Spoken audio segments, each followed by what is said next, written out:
safari on Safari Live. My name is Byron, and with me is VM this morning. And of course, the two other presenters will be out, Tristan and Ali. And they have got Fergs and Senzo with them, so they'll be saying good morning to you shortly. And of course, this morning is Kirsten in final control. Now, don't forget, we are live, so please send us your questions. Hashtag Safari Live via Twitter. Otherwise, in the comments box on YouTube. And we'll hopefully get through as many of your comments and questions as possible. We always love hearing from our viewers. Now, I am in search of lions this morning. I'm not too sure if we are going to have any luck, because they were trailing what seemed to be the herd of buffalo, and I think they may have even crossed out of Djuma, but you never know. Maybe they caught something during the course of the evening and are still around. So I'm having a good look, and hopefully we find that Untitled Pride this morning. I'm sure Tristan and Ali will be looking for some big cats, maybe lions. I think Tristan was going down towards Chitwa. Ali, I think, is currently fighting with some gremlins, some technical issues, but she should be out shortly. And yes, that's about it. We had a wonderful sunset safari yesterday. For those of you who missed it, Tristan had lions, the Styx Pride on Chitwa. On this side, we had the Untitled Pride, so Ali was sitting with the Untitled Pride, and we got to see that Hukumuri male again yesterday afternoon, which was wonderful. Beautiful male leopard. And Tumba was seen yesterday. That's correct. Now, Tristan is itching to say good morning to you. It sounds like he's found a bird of prey already. Indeed I am, Byron. So it is a very good morning to all of you. I hope that you, wherever you are in the world, are having either a lovely day or evening. And we have started off in rather a beautiful fashion. There is a big brown snake eagle that is using a dead tree as a perch to wait for that sun to rise before it begins its daily foraging around for, as the name suggests, snakes. And you can see there's a bit of cloud cover still, which has been the norm over the last few days. As Byron mentioned, my name is Tristan. On camera, I've got drone pilot Fergus. There we go. But no drone today. That's right, Fergus. We have to call you that now. We have to give you some respect, because Fergus obviously is a qualified drone pilot. So we have to give him that respect from time to time. Now, remember, this is an interactive experience, so we would love to hear from all of you. Hashtag Safari Live on Twitter or YouTube chat. Plan for this morning, not really sure just yet. I'm down on the southern boundary because I was on my way to Chitwa to go and mess around on Chitwa, given that Jigger is the Chitwa vehicle. And so I was going to go and see what's happening with maybe Tamba, see if Tingana was around, and what the Styx got up to. But Ali is, I think, having a few gremlin issues, so I'll stick around a little bit on the Djuma side and see what there is down on the southern boundary. So I'll check around sort of fire break areas, Gari Main, just see what's been kind of moving in and out from the south to the north, and try and establish what's going on. I might even check a little bit around for Tundi as well. So we'll see what's going on. I believe there is a female leopard with a cub on a kill in Buffelshoek Hook. No one knows who it is at this stage, so I'm hoping that maybe the guys from Djuma will be able to go up there and be able to identify it as to who it is, if it's Tundi or maybe another leopard that also has a cub, which would be very, very interesting. Good, so that's the plan. I think let's carry on. Let's see what there is lurking. It's been a quiet evening. I didn't hear anything. Just didn't hear anything in the way of alarm calls or anything like that. No big booming roars, no deep sawing sounds of a leopard, and so I'm not sure what's going on. We'll have to just try and play it by ear. Now, Kara, cheetah on Djuma is a very, very rare thing. In my just over a year's experience here in Safari Live at Djuma, I've had just 2 cheetah sightings on Djuma itself, so that gives you an idea of how uncommon it is. And so we don't really see cheetah on Djuma much. It's not the right kind of terrain. With the density of hyena, leopard, lion, wild dog, it's not really a hospitable place for cheetahs. They tend to get chased around a little bit out here, and also, like I said, the terrain is not ideal for them. Every now and then we will get ones that just kind of in transit and they just sort of move through, and that's when we get these sightings. But otherwise it's normally few and far between. I would hope that we got to see more, but unfortunately, it's just not the right place for it.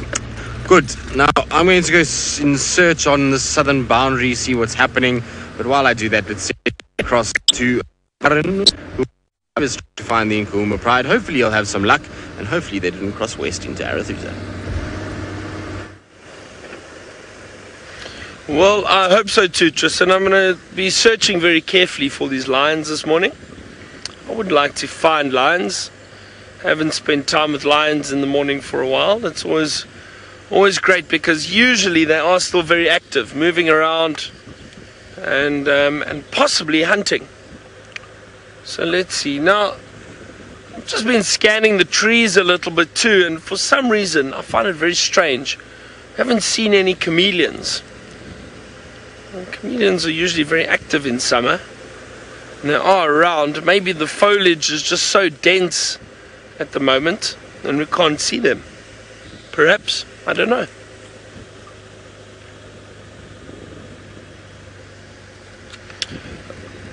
Book lover, you would like us to find a bush baby. You know what, I actually saw one last night on the way back, but it was a very quick view and then it disappeared. We were unable to get it on camera.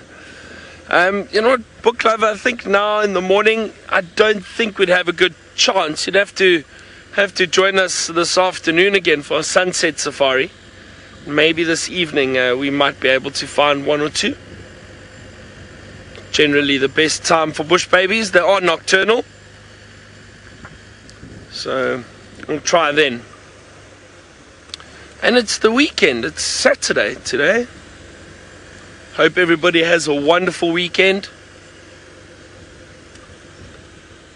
I apologize. Kirsten says it's not Saturday, it's Catterday.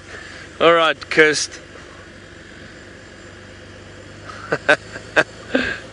Catterday. Yesterday was Catterday. We saw so many cats. 2 prides of lions.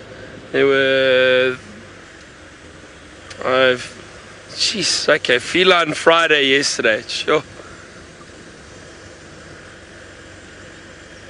Sorry, Kirst, I got that wrong.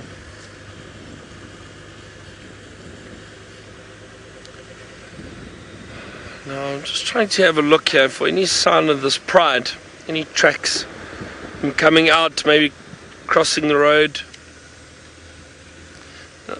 As I said earlier, there was a herd of buffalo that passed through, and these lions seem to be trailing the buffalo, just being very patient, I think, waiting for a weak buffalo or a young buffalo to get separated from the herd, and then they'll most likely pounce and try and hunt it. Tristan had that very exciting sighting yesterday with the lions trying to hunt. But unfortunately they weren't successful. Dina, I think the buffalo have moved out of this area. I think they crossed the northwest. So I'm just having a look here. I thought I saw some little tracks. It's a bit difficult with the light at the moment. Let's just have a look here. Now this is the fun part of a safari, just driving around and hoping to find fresh signs of animals, fresh tracks, maybe an alarm call. That always helps. It makes it a lot easier if you get some alarm calls. Okay, well, let's go back across to Tristan now, and apparently he's also doing some tracking.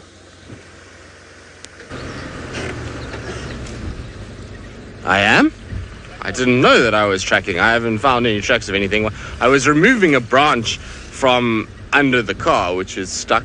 So maybe that's why Kirsty thought I was tracking, but I'm not tracking. I haven't found a single track to work with just yet, but it is Catterday, and therefore we shall find some tracks at some point, and hopefully we shall have a successful Catterday in general.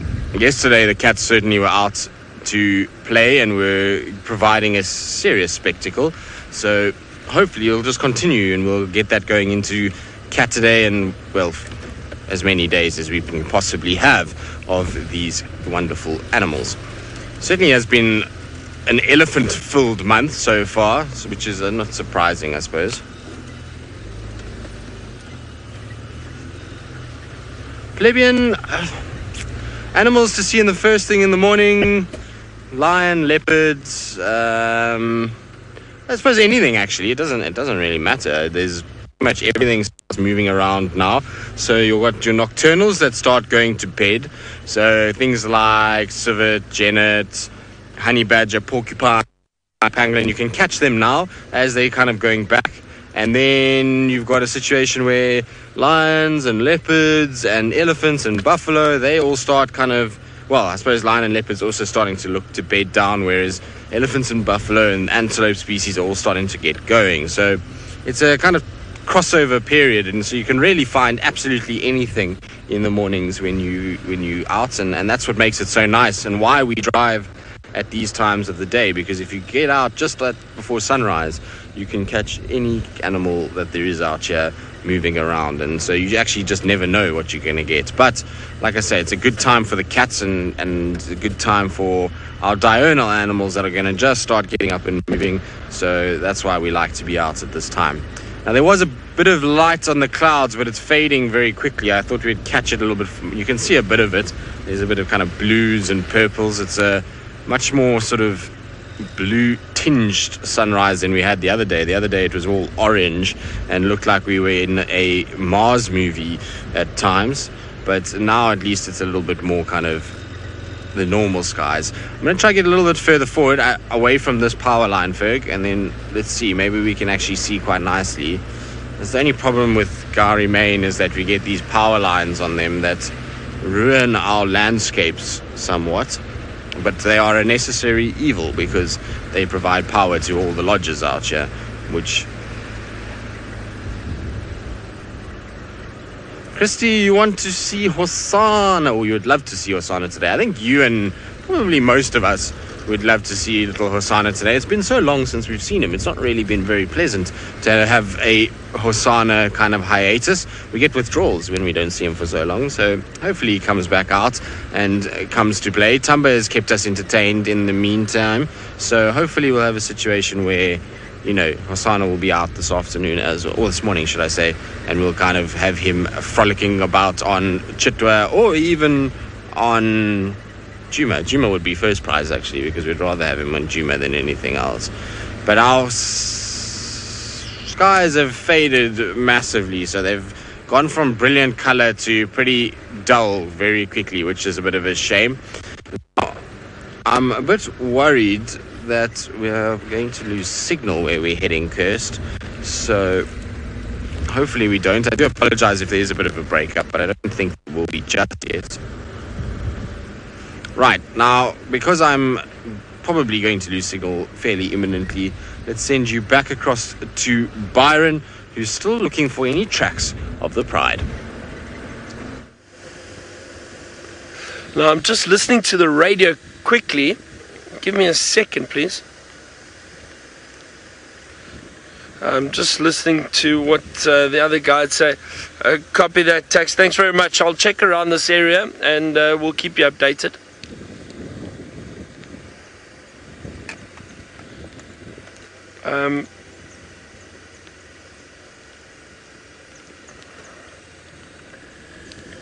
Okay, perfect. Thank you. All right, so Taxon was just telling me. Taxon was just telling me that last night he followed, I think the Pride, the Nkuhuma Pride, after Ali left them, and they did head west, directly west. They were heading towards Zoe's Road, and kind of Impala Plains area. So we're going to start looping around. I've got the sign of the buffalo here. So the buffalo crossed through this area. Some fresh, well, not that fresh, but buffalo tracks from yesterday. I was wondering why I hadn't seen their tracks yet. So they crossed through that area. It looks like they headed north and west. So let's just keep an eye out for any sign of these lions. But I've got a feeling they're still following this Pride. I mean, the, the Pride's still following the buffalo.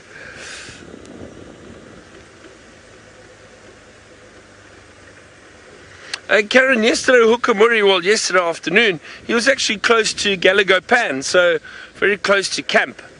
That's where we found him yesterday afternoon. I think he's a really nice leopard. He's got a serious look about him. He's got some serious eyes.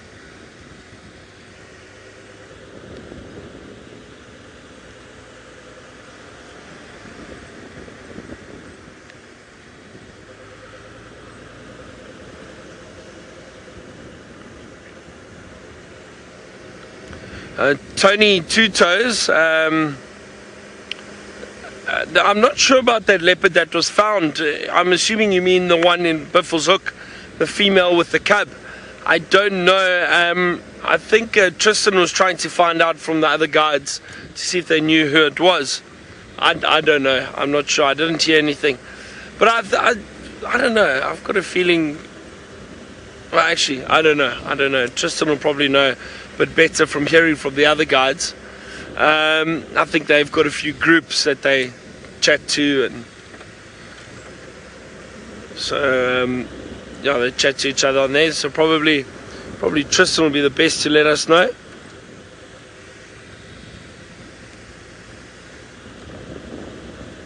And I wonder who it could have been. My first thought would have been Tundi and her little cub, but I think it's quite far out, kind of out of her territory, so I don't know.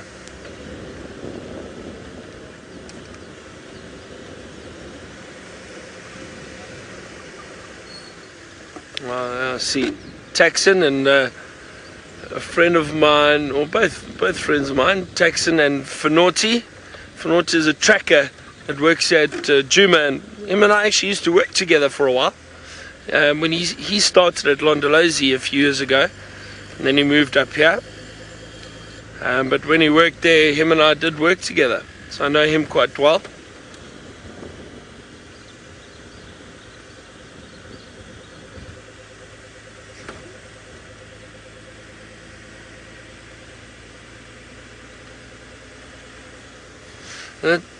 Tyler, I'm not sure what you mean. You're asking how often do we use a kill to locate a big cat. Do you mean... yeah, I'm actually curious. What do you mean? In terms of just a carcass and then going and checking a carcass to see if the big cats are there? Or, I mean... Yeah, that's difficult, Tyler. I don't exactly know how to explain that. I mean, ideally, we would follow tracks of animals like buffalo, for example, and then maybe find the lions that have killed one on the kill. It's not necessarily using the kill itself. Or do you perhaps mean maybe vultures flying around and dropping down? And that could help us find a kill. That is one way, but during the day when it's a lot warmer, not now. There won't be any vultures active now.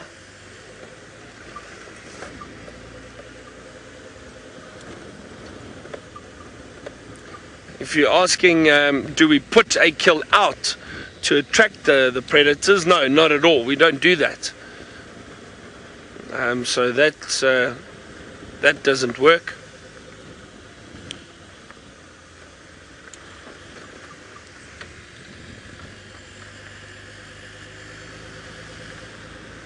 So this road's a little bit easier to see tracks on, so I'm just constantly scanning, checking the road. But also you need to keep an eye out in the bush. Look like some fairly fresh elephant dung.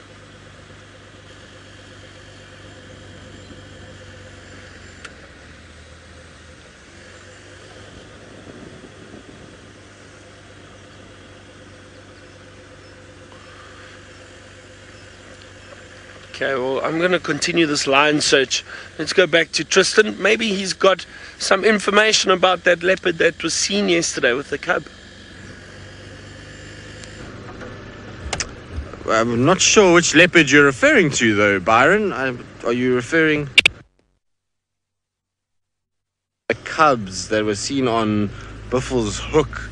So yes, I do actually have information about that. It's not Tundi, that's for sure, because it's not a leopard with one cub. It was a leopard with two cubs, and apparently very, very skittish. And also, so far into Buffle's Hook, it's not a leopard we've ever seen at all. It's a leopard that is hanging around close to the Manialeti Kruger boundary, which is, that's very far north of us. And so it would be a leopard we don't know at all. They said she was very aggressive with the cubs, and also that she was very kind of skittish. So, she had a kill, and they kept running from the kill and leaving the kill to go and hide away. So I don't think it's any of the leopards we know and that come from the Sabi Sands area. Female leopards generally don't behave that way in this section, although you never know. It could be a leopard that came from the Sabi Sands area and just hasn't been seen for so long that she's just gotten a little bit more wild and woolly.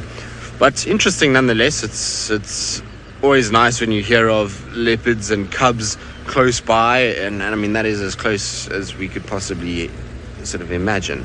So interesting times ahead, and it would be interesting to see how those cubs develop and whether or not we see any indication of them moving. I wonder if they're females, are they males, what the story is, and actually who's the father for that, because there could be a number of different dads in that area. It could be, theoretically, could be any one of Karula's boys that could have fathered those cubs, because there's Quarantine, Mishu, and Duna, Shivambalana. They've all kind of hung around that section. So it'd be interesting to know if maybe one of them is the dad of those cubs, which would be quite cool, just to know that there's another lineage that is in incubation, so to speak, that comes from Karula. Indirectly, of course, from the boys. Right. Now, I believe Byron is really pulling up his socks this morning. He's giving a sterling effort, and he's found, well, what he deems a rare animal here on Djuma.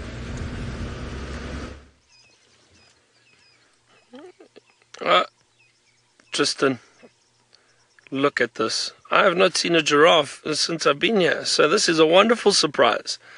And beautiful scenery for a giraffe walking across a clearing. Isn't that lovely? A nice big male. Maybe some of us might consider this a rare animal because we haven't seen one for a long time. But there are loads of giraffe around. I think there's just maybe general movement at the moment. There's a lot of food and water around, so they don't have to stick to specific areas. A lot of oxpeckers on the giraffe.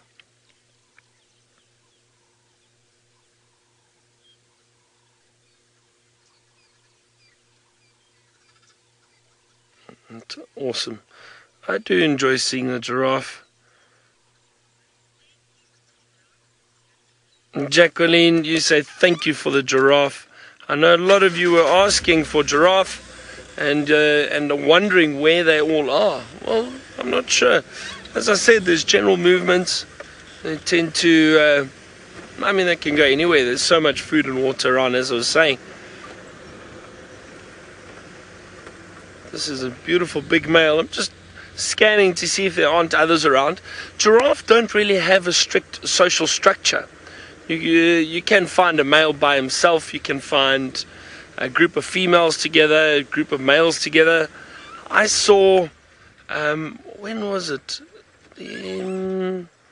About 3 weeks ago, I was in the Kalahari and they've got giraffe there too, believe it or not, the portion of the Kalahari that I was in, the southern portion, and must have seen about 18 males together, about 15 or 18 males together, young and old, all spread out over a certain area.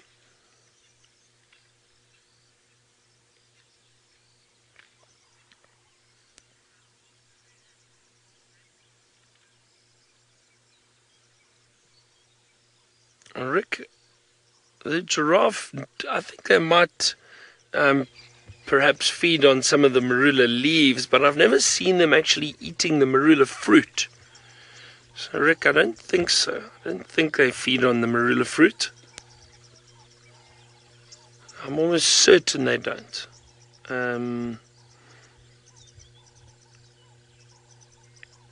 Also, if you look at giraffe dung, there's never ever a marula seed or pip in the giraffe dung.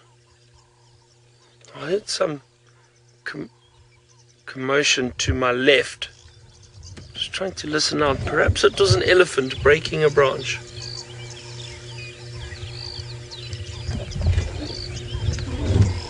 So I might just turn down here. Let's just carry on watching this giraffe for a little while longer until he moves off.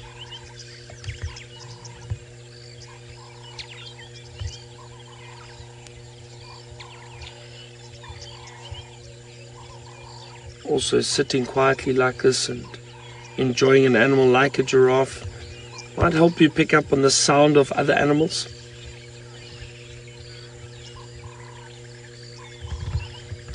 Scarlet, I have absolutely no idea what the population of giraffe is in the Sabi Sands. I wouldn't even be able to hazard a guess. Must be quite I reckon a few hundred at least. There's a very healthy population within the Sabi Sands. Always seen a lot of giraffe, but Scarlet, I'm not entirely sure of the correct number.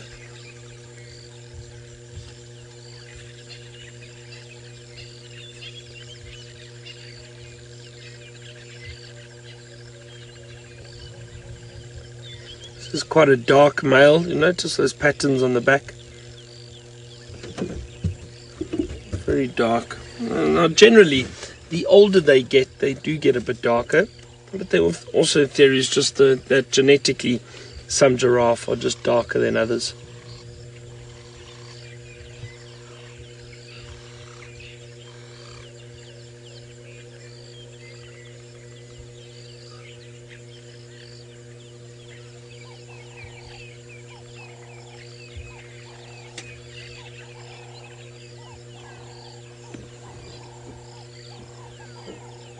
It's actually a beautiful morning. It's not cold at all. It's a bit overcast.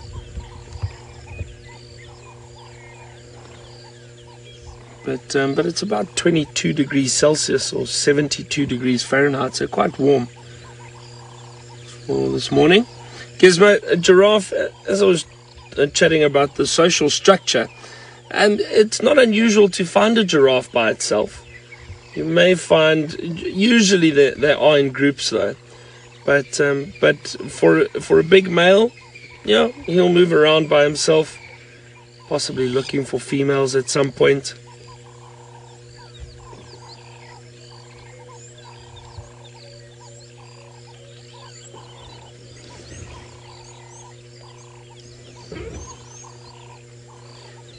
Now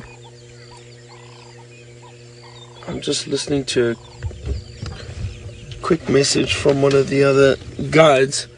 Okay, copy that, Taxon. Thanks very much.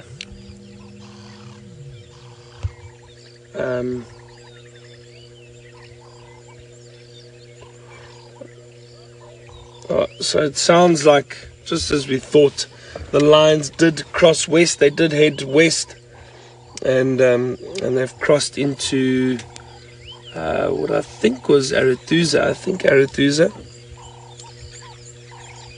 So unfortunately those lions were just following the buffalo.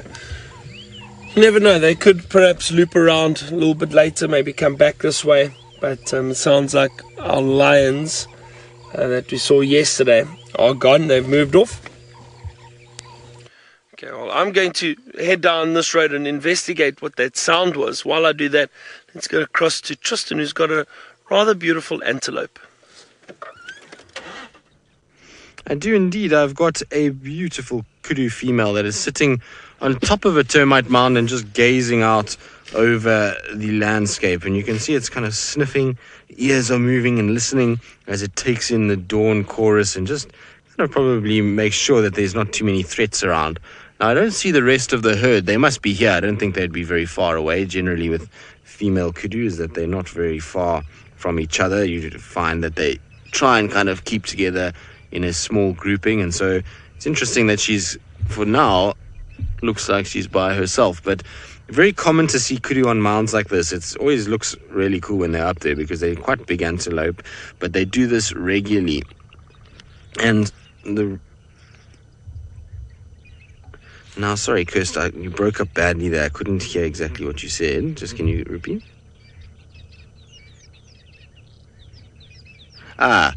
So scouts, herbivores do yawn. I know the predators do it much more, and they make much more of a display of it by showing those big teeth and big wide yawns. But you do see the antelope species do it a lot. So I'll tell you what animal does do it very often is rhinos. So rhinos yawn a lot. It's quite funny to watch them yawn as well. It looks as though they're very dopey when they wake up for a sleep. So rhinos are big yawners. You see it a little bit from nyala, kudu, impalas, but not really as big a display as what you see from the cats. They tend to do just a little one and off they go again. So it's not quite the same sort of event, if you want to call it that, as when the cats do it, but they definitely do still do it. But look at this female. Look how many flies are all over her face. So we've been alluding to the fact that there's a lot of flies about in the last few days, but you can see, imagine being a wild animal and having to deal with that many flies all over your face. You can see them buzzing around on her nose and her eyes and ears. Absolutely horrible. I wouldn't want to be a kudu with all of that on me. Right, we're going to carry on. We'll leave our kudu scouting about. Hopefully it spots something and barks in the next few minutes. And while we kind of do that, let's send you across to Ali so she can say good morning and show you one of the most beautiful summer visitors we have. Good morning. Sorry for being a little bit late. Senzo and I couldn't find the coffee this morning, so it took us a while to get up and going. No, I'm joking. We had some signal issues, but luckily Jared from our tech team managed to go all karate kid in the gremlins, and now it seems like we're all fine. Yeah, you like my moves there, Senzo? I could be a ninja one day in another life. Thanks, Kirst. I've been practicing my moves. We were actually looking at a beautiful bird. We were looking at a woodland kingfisher that was displaying. However, it flew away in typical bird fashion.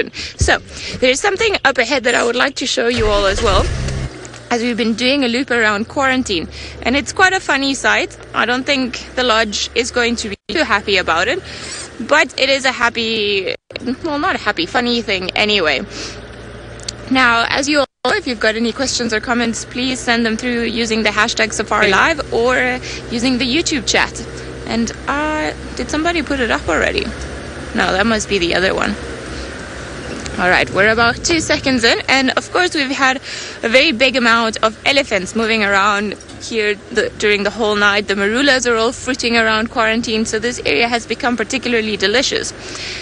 But where is the sign now? In front. Ah, there we go.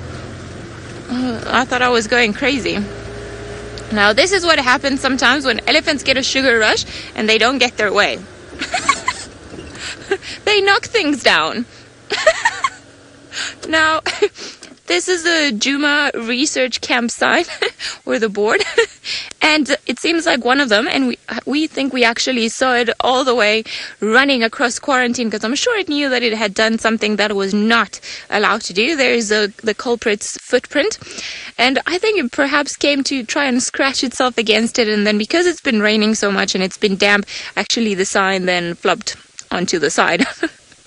Which is a little bit unfortunate. We will still definitely have to report it to Djuma. I don't think they want their signs knocked down by elephants. Don't think it was with that much of an ill intention, but who knows. We've also put some spring gates onto the staff camp because we've had some elephants like Daryl, a very big bull elephant, that have been a little bit too social with humans, and they keep coming into the camp and breaking things and eating the marula. So as much as we love having wildlife around us, it's not safe, especially during the night, or they have a habit of being very quiet when they walk into camp because they know they're doing things they shouldn't do. I'm not too sure where we're gonna head from here. I think maybe we're gonna go explore the eastern side, see what awaits us there. Well, so while we head our way, let's go back to Byron. Oh. Well, I think maybe Ellie, if she's around quarantine and that, can head up towards Aubrey's Road or Gallagher, where we had that male leopard yesterday. maybe she has some luck. I don't think he'll be around, to be honest. I'll tell you why. He covered a huge distance yesterday, and he's still exploring territory, so I don't think he'll be around. I think he would have possibly crossed out already. Leopards can cover a huge distance. There's some impala. Sorry, I just heard Tristan call something in. I didn't.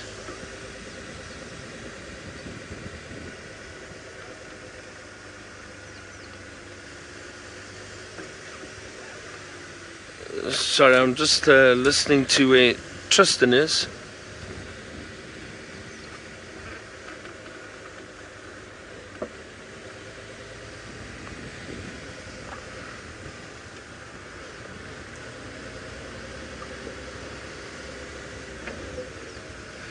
I wonder if Tristan didn't find something interesting. I can't hear exactly. He's just updating one of the other guides. So maybe he's got a surprise for us. Well, but we will find out shortly, I'm sure.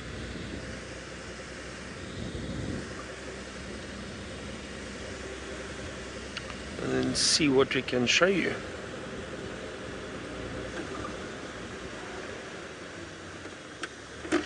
Jamie, I would say generally animals do fit into two categories, predator and prey. I suppose that's a very broad, like a broad spectrum category, I would say, because oh yeah, two vehicles. Sorry, they're probably going to come past. I assume they might be looking for lions. So the categories, yeah, I would say so. I mean, predators, all the predators, lions, leopards, wild dog, hyena, cheetah, all those animals are predators. They hunt the prey, and then just about everything else falls into prey species. Look, it is a little bit more intricate than that, and every animal has a different role that it fills in nature. But I suppose a very general term, you could say predator species and prey species. But then also the predators, you'd probably put a lot of birds of prey, a lot of eagles, the vultures, maybe, even though they're scavengers, but you could probably put them in there. So yeah, it's a very different. Oh, speaking of predators, I think I was right. Tristan has got a surprise for us. Indeed I do. So I have managed to find Styx Pride. Well, Fergus spotted the Styx Pride in the road in front of us, and they're now moving through the grasses and going down towards sort of central Djuma, which is going to be quite nice. Now, the problem is that I've got a very poor signal here, so we've called Ali to come quickly so that she can come take over from me, because otherwise I'm going to have a few issues with signal going forward. But it's really nice to see the Styx Pride again. Doesn't look like they got a meal last night, so they are still looking for food, and that kudu that's on that termite mound is definitely going to be in danger. It's not very far from where we are. There's also a few impalas that I passed quite close by, so it'll be good if they see those and maybe try and start hunting. But it's nice to see that they're on Djuma. It seems as though one pride of lions leaves, the other pride comes in, which we'll happily take over the course of the next few weeks, and not going to be too upset if we have that kind of system. It can be a nice little rotation between the Styx and the Nkuhuma pride. Interestingly enough, they have left the three little cubs behind, so they've left them obviously somewhere on Torchwood, and they probably just waiting for all of these adults to come back. But all three females are here, all the middle cubs and all the big cubs are here, so it's kind of most of the pride. It's just missing the three little ones at the moment. But so cool to watch them kind of moving through these thickets.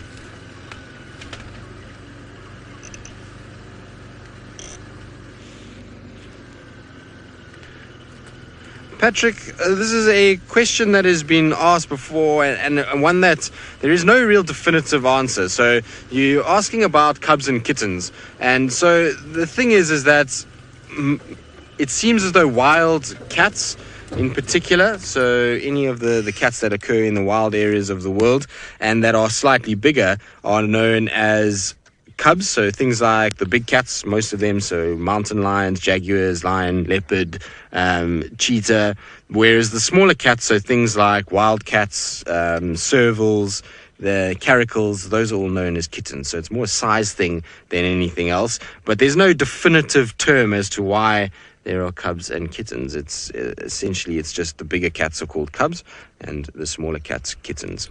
Right, we're going to have to try to keep up with these guys. They're going through quite a dense area. Come on, Jigger, don't start your nonsense. So Jigger this morning, for some reason, just hasn't wanting to be or doesn't want to start correctly. It keeps kind of just throttling out, which is sometimes rather annoying.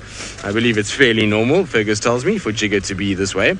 But anyway, we'll try and keep up with these lions. They're still moving quickly now and are going through the grass with some purpose. I wonder if they're going to head all the way down towards Twin Dams, because if they just keep moving like this, they'll eventually get into that area. We're going to be close to Mumba soon, so it's going to be interesting just to see how far they walk this morning and whether or not they loop all the way back to the little cubs or if they're going to find a place just to rest for the day. But isn't it cool just to see all these little black ears floating through the grass? Now, I know a lot of you have asked about black ears and why they have it. It is very clear when you see them in front. Look at their coloration of their body in relation to the grass. They blend in really well, but what you do see is little black ears just bouncing through the grass, and that's what makes it very easy for them to spot one another. So those black ears on the back just help everybody see where everyone else is and be able to follow them through. How cool is that, though? Just a train of lions moving through the long grass. Very cool to see. I think so, anyway. It's nice to have the Styx Pride around. Like I say, we had Nkuhumas yesterday, Styx Pride this morning. So Cat today is off to a good start. Good. I'm going to try to keep up with the Styx as they move through. And while I do that and wait for Ali, let's send you back across to Byron, who I believe has found the largest of the big five in a herd form. Well done, Tristan, finding those lions. Hopefully you and Ellie can stay with them. We found some elephant. I was saying earlier, the branches and that I heard breaking, it was elephant. It was definitely elephant. We did see one or two. They're dotted around everywhere at the moment.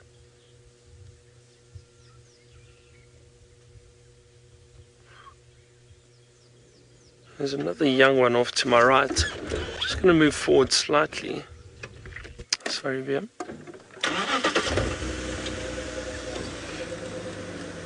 I'm wondering if this youngster will come past us. Let's see. Here it is, just over here. And it's probably going to follow that other female and young.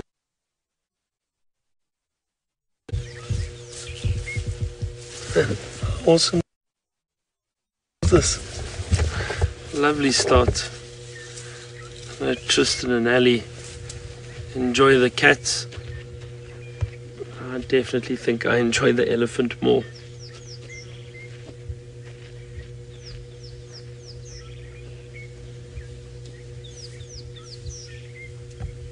But the wonderful thing is, as we said when we got started, finding lions or any predator early in the morning like this is they're still very active, moving around. It's nice and cool, so it is perfect conditions for them.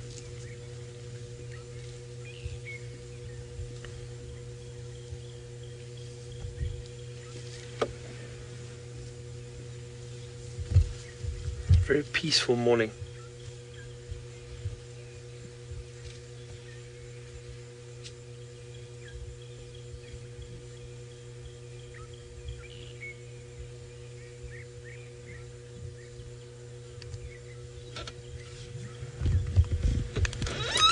Lovely.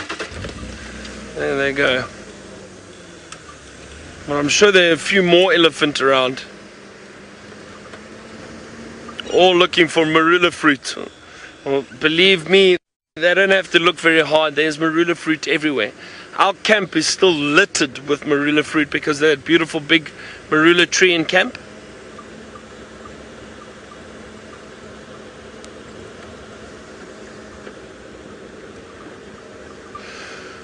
Wildflower, these marula fruits, you know what, we've still got I think a month or so for marula fruit. So about that I think. Then we'll probably stop seeing them, maybe even less.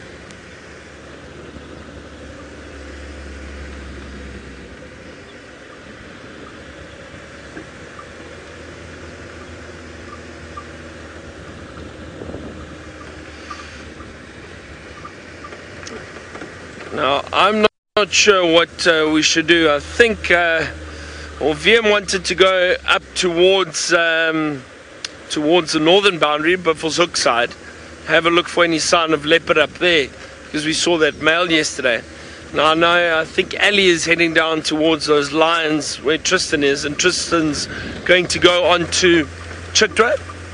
So I think we will head north then. Go have a look around there and see if we have any luck with leopards.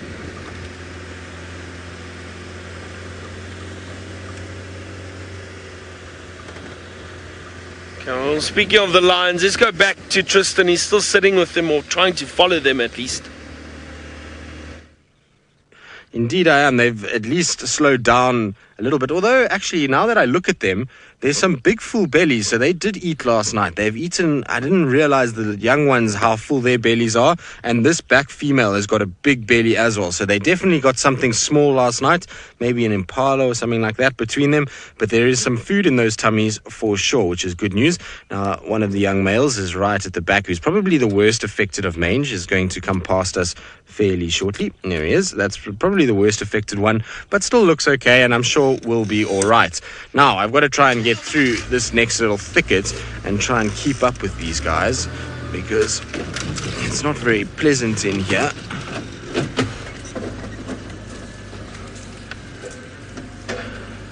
Jay, you're asking about Styx and Nkuhumas and whether there's been any conflict between them.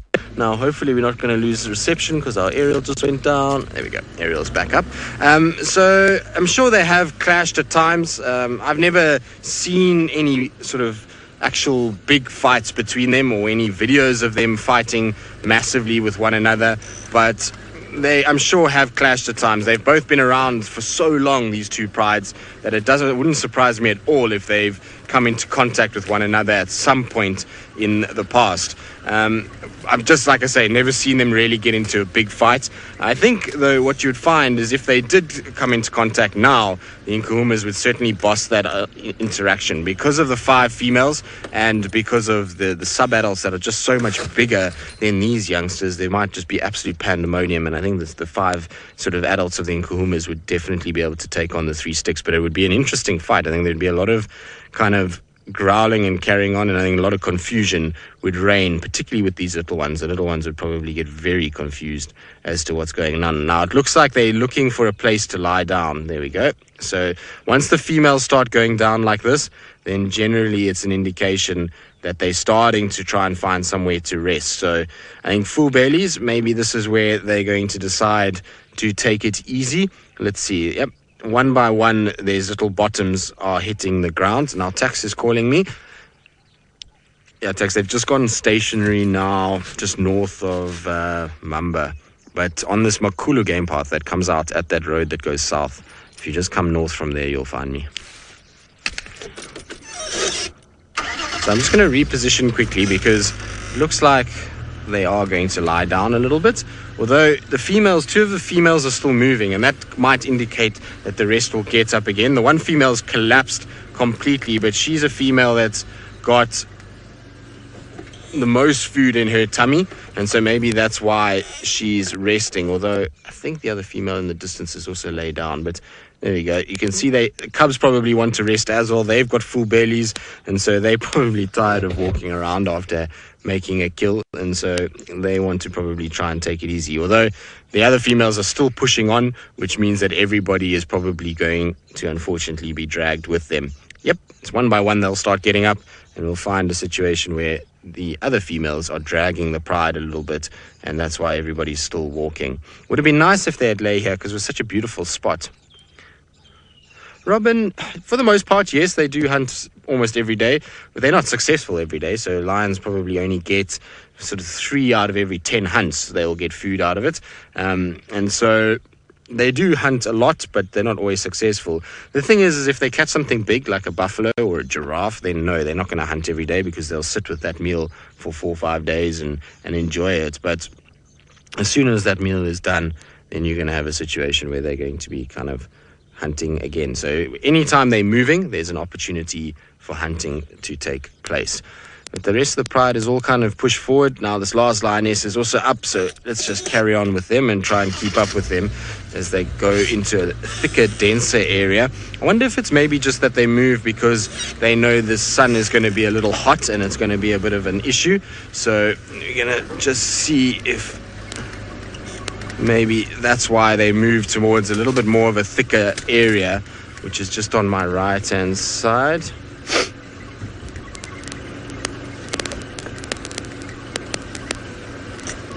Let's see.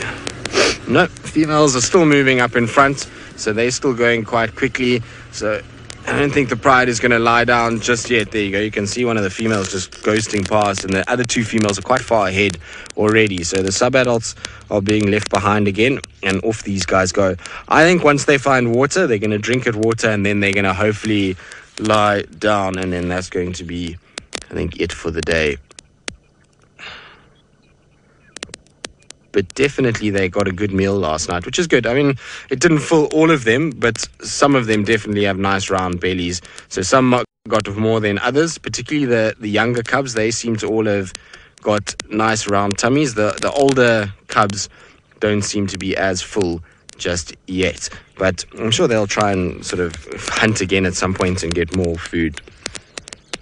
Right, now I'm going to send you off to Ali. Hopefully she's going to be into the sighting fairly soon, and we're going to continue on our way. And so while we continue off, let's go have a chat with Ali and see where she is and how far she is from the sighting. Well, we are on the road that is supposed to lead us to the sighting, so I am hoping that not too far away. So I'm sure if the guys hear our audio, they will also let us know, as I'm having a bit of radio problems this morning. I think maybe the weather is affecting the radio communications. I'm just trying to hear what's happening on the radio, but I think we're not too far. Should be there within the next 10 minutes or so. Alrighty, and from what I hear, it seems like they're pretty full, which is a good news. Clearly we want them to do well because they've got cubs of their own, and the girls gotta eat just to be able to sustain the little ones and make sure that they grow into big healthy lions. Hopefully healthy lions. Now I think this is a little bit further down the road, so I'm just gonna carry on driving. I see lots of vehicles track, so I'm hoping that we're headed in the right direction. A lot of the times it gets tricky to get directions in the bush because it'll always be, you know, you see this tree, follow this tree, go this way, go the other way. No, are they moving? Okay, now we need to turn around because it seems like we have arrived. Oh, I see them walking away all the way there. Okay. All right. Come on, Formula Land Rover. All right. I only saw one walking through the bushes now. Here they are. They're still walking. Now I'm going to carry on the road just as far as we can, just because we're going to damage the vehicles for not that much, and we're going to be able to have a clear view of them in a few seconds, as it seems like they are slowly headed towards the road. So I actually want to give them the opportunity to do us a favor and carry on coming this way. Now, you girls are definitely on the move. I wonder if perhaps whatever it is that they ate wasn't enough. Youngsters in tow. Heading onto the side. Good. It's crazy to think that the grass is so long. Ooh. Now they've stopped. Some of them ahead. They're listening intently to something and carried on walking. And I wonder if Tristan is right, if perhaps they're going to carry on going on to Twin Dams. Or definitely, if they carry on going that way, they will arrive at Twin Dams. Now, Are you girls coming our way? I just want to get...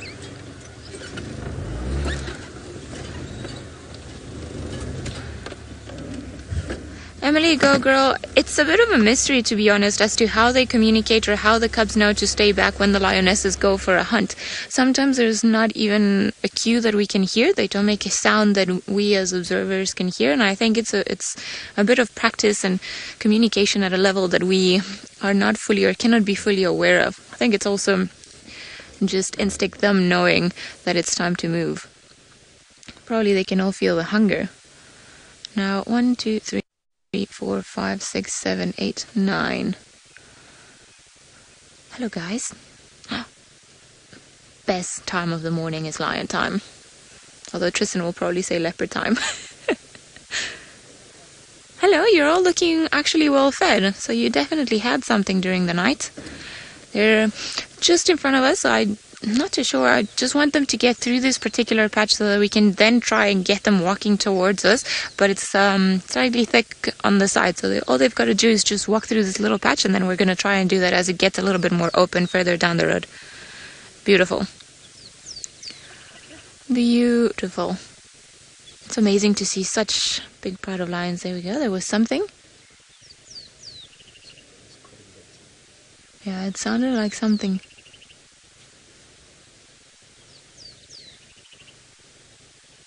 Automatically, that was amazing how they all turned and faced in that direction. Now, I don't know if it sounded like potential prey species or another lion. Did you manage to hear it, Senzo? It was a lion calling. Okay. That thickens the plot a little bit. Wonder if perhaps one of the males is not around here, because it seems like the Nkuhumas are far from where we are, so I don't think it would have been one of the Nkuhumas. It would be nice if one of the boys was here. Where? Clearly not too bothered by what they heard, and they've carried on walking. Alright, seems like as they're going away, we are just in tow with one of the vehicles, but I'm gonna try and go around them and then just try and get ahead of everyone else so we can have all the lions walking towards us. Now, as I said earlier, it's a little bit thick here, and full of holes, but while we try to reposition, let's head over to Byron, find out where he's going. Well, I'm just kind of moving through Djuma, just having a look for any signs of other animals. There's a lot of bird life active at the moment, this time of the morning. I thought I heard something make a squeak here. Perhaps a dwarf mongoose? Can't see anything now.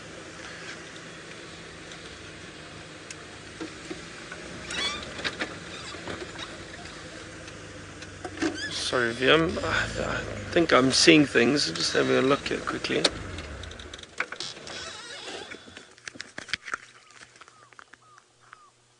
Oh, just seeing things, but I can hear a barred owlet. Now let me play the call for you, because I think it might be a little far. I don't know if you could hear it. Oh, barred owlet. It's a bit far. African barred owlet. Listen to this.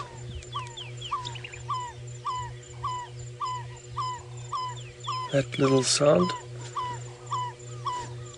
Calling in the distance. Let me show you an image of it. Looks very similar to the pearl spotted owlet. A little bit of a rounder head, I think. Doesn't have those black markings on the back, and these bars on the front are a lot more prominent. Pearl spotted owlet's got little streaks almost.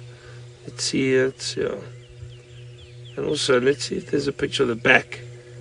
There, it's got these very beautiful white markings on the back. Barred owlet. I was very happy yesterday when we saw that pearl spotted owl. Said we hadn't seen owls for a while, and a lot of you were asking to see owls, so I'm glad we got to see one.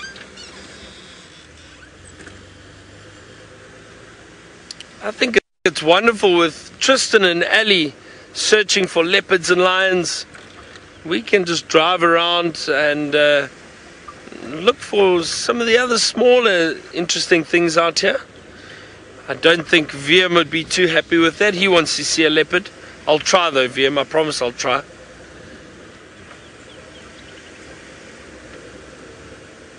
Wow, it's wonderful to see how full these pans are.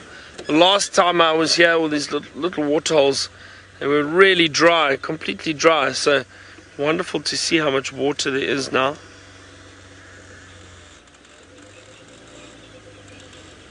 It's always worth stopping and having a good look around here,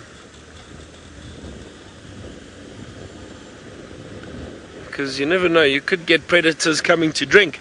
Now, Michelle, the chameleons, they do need moisture. However, they probably get a lot of moisture just from the vegetation that they live on. They're able to drink water off of there. It's interesting though, just with the chameleons. So they don't, when the water's available, they will definitely drink. But a lot of the lizards conserve the energy really well. And also what the chameleons do is they will alter their coloration. So they avoid, basically avoid losing moisture. In winter, I've seen them, they go a grayish color, a light gray color. So they avoid losing moisture from the skin. So they just conserve the energy, they'll hide. So they don't need to get as much moisture, then slow the metabolism down, almost like a state of hibernation. But at the moment, there's a lot of water around, so they can get water anywhere, really. Let's go back to Ellie and find out where those lions are now. They were moving quite a bit. So let's see if she's still with them. Alright, I think we might be in your way, so we're going to move so that you guys can carry on walking down the road as you were before. They are on the move, and as Tristan mentioned earlier, to Nims it's not far, so I think they're headed that way. At least it seems so. But now we've got some other puzzling reports from the radio. Apparently there are more tracks far away from here for some more lions. It seems like for 3 lionesses all the way close to the Gallagher Pan. So it's interesting. It could be then. Seems like the tracks are coming from Torchwood. So it'll be interesting. Maybe we've got more lions around. Seems like puzzling is the word for all of the lion and leopard's dynamics. Now, this last one that's coming around, she's clearly the mother of the young cubs. You can see she's full of milk. And they're just going ahead of us. Now, at least we got them walking down the road, and we're going to have to do a little bit of leapfrogging again just to try and get around them once more. I wonder what you guys are up to, because the little ones are not here, so you are likely on the hunt. Robin, I think all the Birmingham boys hang out with the Styx at different points. I'm not sure if there's one that's been hanging around with them the most, but it seems to vary. And I think I've heard reports of at least everyone, or every single one of them at one point hanging out with them. So I can't say, I don't think they've got one particular favorite, as in like one Birmingham boy will choose to be with the Styx Pride and one of them, or another one of them with the Nkahumas and so forth. Alright, I can still see them walking down the road, and I'm just trying to create a bit of a gap between us and them. But the grass is very long, and I have driven into stumps before, which is not ideal. Now, if you're wondering about the trees that we're going through, we try to go straight through them because most of them spring back up once we go through. Ooh, okay, there's a bit of a game path here, which is going to make it easier. Okay, I think, funny enough, I think going at some point. Nothing like a bit of bundu bashing in the morning. Fighting gremlins, going through the bushes. Alright guys, I think one more and then we'll be able to get a little bit closer to them. I am hoping that there's not going to be a mysterious stump that's going to get hold of the steering road as it did the last time that I was trying to follow lions through some of these very thick bushes, where we just got pretty much completely stranded because the direction of the car just didn't work. Alright, here we are once more.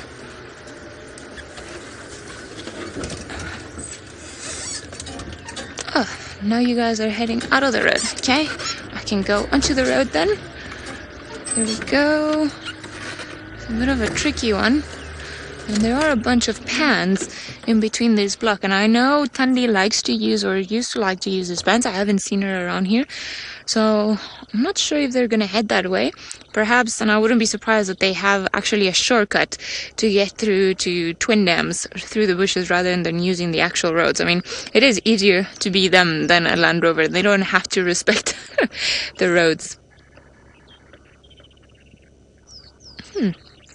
I can't believe how long the grass is. I remember viewing them in the winter time, and you can just see them clearly walking through. Whereas here, if you don't look properly, they might almost just escape from you. Especially the younger ones, which are just about the height of the grass. All right, I think we're gonna have to get back in there. So let's get back in there. It doesn't seem like they're hunting just yet. I don't think they've spotted anything. But they're approaching it carefully. Now they're not hiding, they're just standing still. The one lioness is still standing still. Of course. Now you started walking again. And there they go. Okie dokie. Onwards and forwards we go.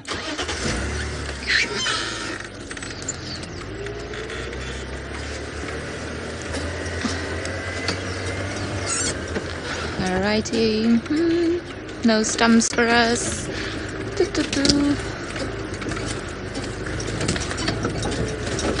Okay. I think we're gonna be able to get through here. Where are you going, girls? I find it so interesting that the Nkuhumas last night, they were on the trail of the buffalo and they carried on going west. And then as we left them last night, the Styx were also carrying on coming west. So I don't think they're following each other. I don't think they particularly want to bump into each other. But they certainly have made an effort to make it appear that way. Now it seems like Byron is still moving on and about on Djuma. So while we try and keep with these girls who are going to head up into a bit of a complicated area, let's go across to him. All right, well, good luck, Ali. It sounds like those lions are giving you a bit of a run around this morning, going through some thick bush. I've just passed the Vuyatela Dam. And we're still just trying to find something, interesting. No sign of any predators on our side yet.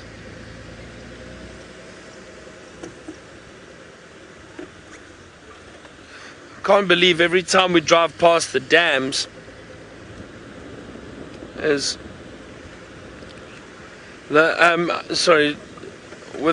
all the foam nest frogs at the moment at the dams, there are plenty of them.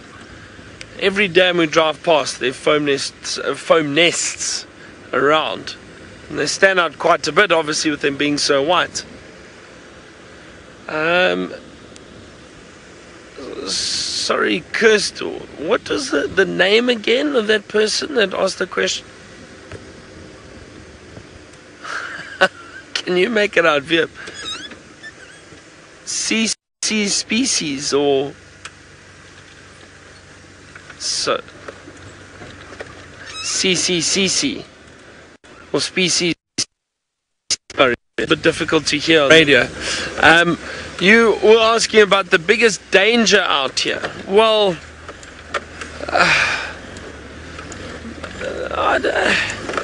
it's a tough one. The biggest danger, I think, for humans is, of course, malaria. I think that would be the biggest danger out here. In the bush is malaria, so the mosquitoes. But in terms of the other animals around, you've always got to be cautious and respectful.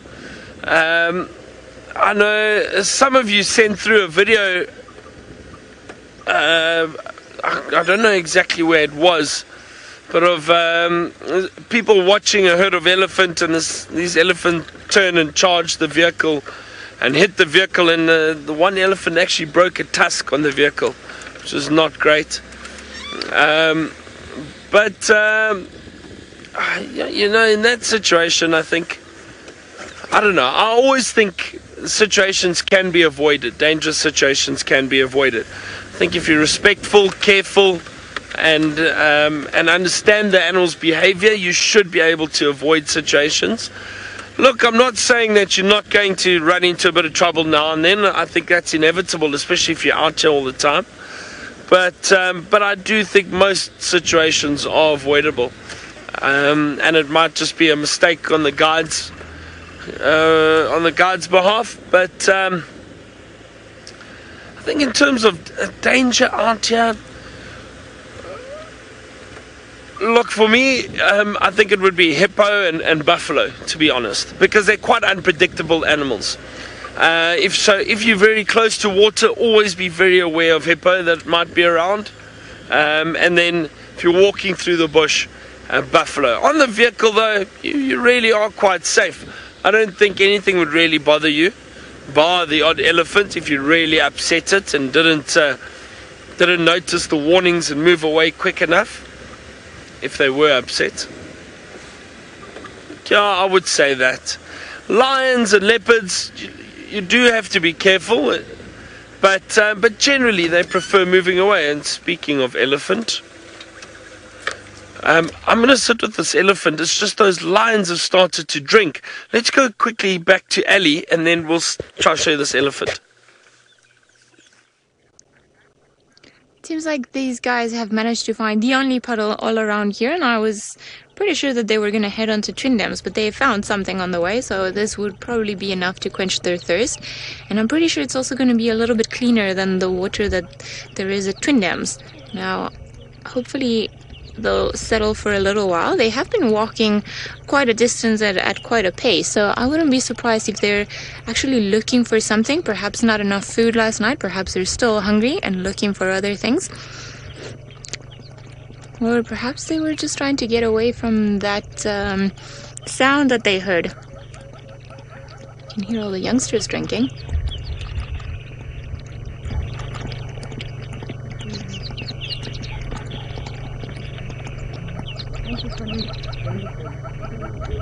Beautiful little things.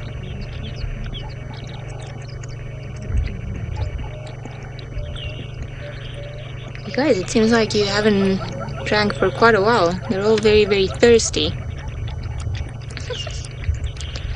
And if you're wondering about why their coat looks the way that it does, they unfortunately have a case of mange. It seems like it's been affecting this pride for at least, I would say, the last 2 years or so, and they haven't managed to fight it off. And of course, because it's such highly contagious mite that can go from one creature to the next, or from the parent to the little ones, and because of lions constant rubbing against one another because of their greeting ceremonies, it seems that this particular mite has not been able to be eradicated from the pride. It does occur in natural conditions, and it is normal for lions to have mange. However, we would like them to probably fight it off. It would be the best thing, as we want them to be healthy. Now, they seem to be doing well despite the fact that they've still got a little bit of mange, and actually this time of the year and the rains that we've been having are probably the best thing for them in order to be able to fight the mange. Now, it's roughly the same type of mange, as far as I know, that affects domestic cats and dogs, but as you can imagine, trying to treat the lions for mange might just stress them out a lot more in the end than what it would do good to them. There's quite an ongoing debate about whether or not we should intervene, but the main stand of the reserve that we work in is that because it's a natural disease and it occurs normally in lions, then we are not going to get involved. And we're just gonna, I think maybe if I go a little bit more forward. But as I was saying, this time of the year is actually good for them because all the constant rains that we've been having are going to make them cleaner. And one of the ways to get rid of the mange is just to constantly almost like bath them. So the rains definitely help them, and I'm hoping that it's going to carry on helping them. Apparently tomorrow we've got some crazy showers coming down on us. So maybe there'll be like an extra shower for the lions too. Now you see the grooming ceremony with all of them. Beautiful. It's so endearing. Huh, maybe there's a little tick in there.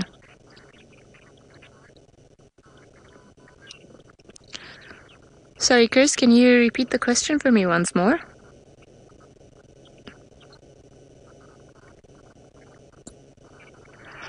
Carly, I'm not sure of the sexes of the pride. We do know that there are 3 adult females, but this is my first time in a very long time of seeing the youngsters. So I'm not 100% sure of their sex. Perhaps if anybody else knows, you can let us know using the hashtag Safari Live, and we can then pass on that information. By the looks of it, I think it's a bit of a mix, but I'm not too sure. I could be mistaken. It was hard trying to figure it out in the long grass as we couldn't really get a look at them.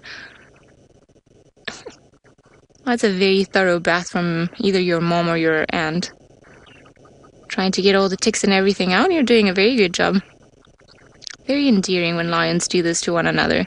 Trying to make sure that they're clean, getting the parasites out of the way, making sure that the ticks don't annoy them as much. And then, of course, it's got a very important added value. Not only is it because of hygiene reasons, but lions tend to groom one another, tend to rub heads against each other just to strengthen their bonds. So all of these activities that they do is just to reinforce their bonds as a pride and their relationships between one another. So it plays a very important role, not only from a physical perspective, but also from an emotional one, just to almost bind the pride together constantly, just to constantly tell one another, we're in this together, we're family.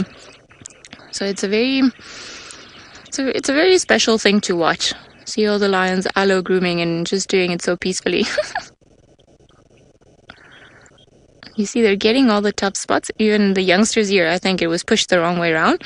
But they tend to help each other in spots that it's hard for them to groom themselves. So underneath their neck or in the ears, in the tummy where they can't really get to.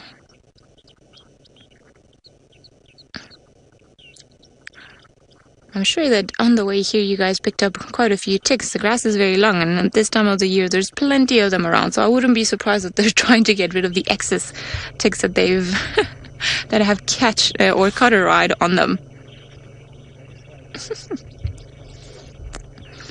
I wonder if you guys will be settled now, or if you're going to carry on walking. I agree with everyone that this is a very sweet moment into the inside of the Styx daily life. Especially these two in front of us. I think those two are having a proper cuddling session / bonding / getting rid of ticks. So it's a little bit of cuteness mixed with a little bit of ew.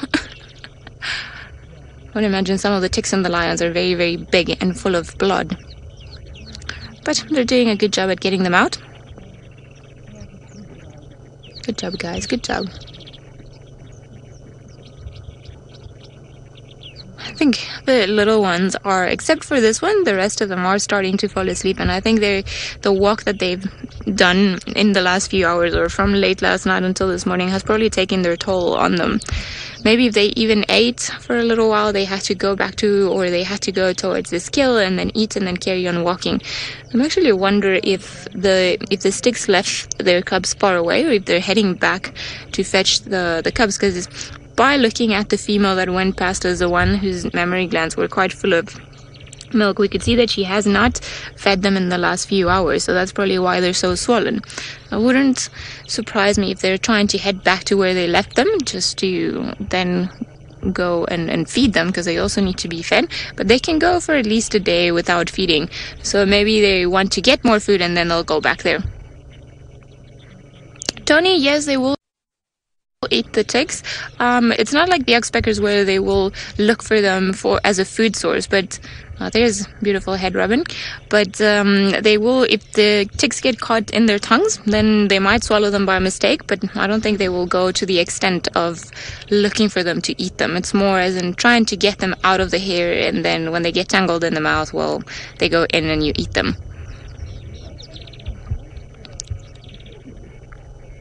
A little bit of a tricky one. Maybe we should trim that quarry bush.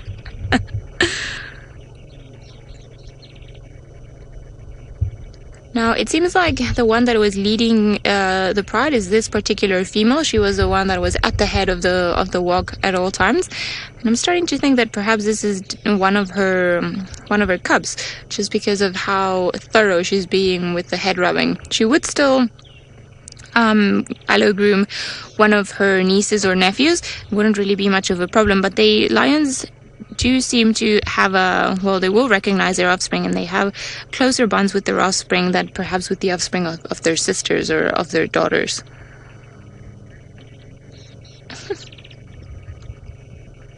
They're doing it in sync now. Very cute.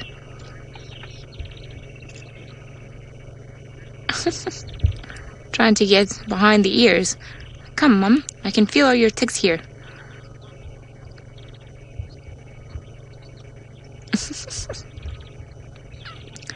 Being very thorough. Good, we want you guys back healthy, so make sure you get rid of all those ticks. Can be such gentle creatures towards one another, as they can be fierce towards the rest of the world. I think that part always surprises me, just how gentle they can be when they want to be with their youngsters, but they also can be very, very volatile towards their own youngsters. So I think it's almost like an Italian family, and I mean this with a lot of love, because I'm also partly Italian, but it's very passionate. It goes from absolute love to absolute shouting at them. Nazi, I'm not sure if they get tick bite fever, to be honest. If I would assume that they could, or at least get some diseases directly from ticks carrying certain bacteria. I do know that they get malaria, so I wouldn't be surprised if they could pick up a disease from the ticks, but not 100% sure as to which ones they would pick up. We get a lot of tick bite fever, and I wouldn't be surprised if they're carriers of it, or if they could be affected by the same disease, but I'm not too sure. I would have to go back and find out from you. I've been meaning to go back and just have a look at a bunch of diseases that affect lions.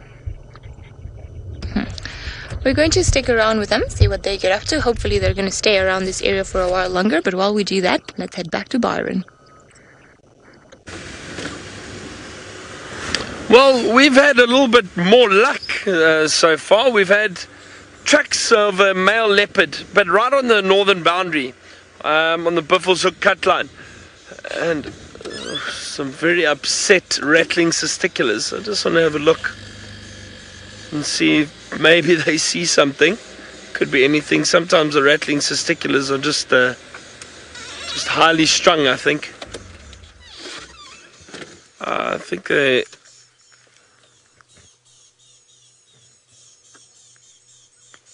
Up the torch or another. Maybe they're just chasing one another. Yeah, that's exactly it. They're chasing one another. Alright, well, so I'm going to try and work out where these tracks are headed. I don't know if it crossed north. The road did get a bit hard there, but not sure. But tracks of a male, nice big round leopard tracks. So we're going to check very carefully around here. But I was speaking about dangers in the bush, and as I said, you've always just got to be careful, especially when you come out on safari. For those that if you don't know the bush very well, just always be very cautious. Don't walk around at night. Just keep your doors or tents closed at night. Nothing will try and come in, but there's a beautiful big elephant. Nothing will try and come in, but you need to keep it closed. If you leave it open, you're inviting the stuff to come in. And we were chatting about malaria. And now, please don't think that you've got to be extra cautious and avoid Africa because of malaria. No, not at all. Just be very careful in the evenings. Oh, there's a lovely bull just mostly the evenings always suggest guests wear maybe long pants or spray mosquito repellent on at night and around the fire. I'm just going to wait because this male is coming towards us. But it is something that we all live with out here. None of us take any malaria medication because we live here, so we can't. It would just cause us to feel really ill, all that medication. I haven't taken malaria medication since I was about 5 years old, I think. But I am cautious. I'm very careful. I do spray my legs in the evenings. Trying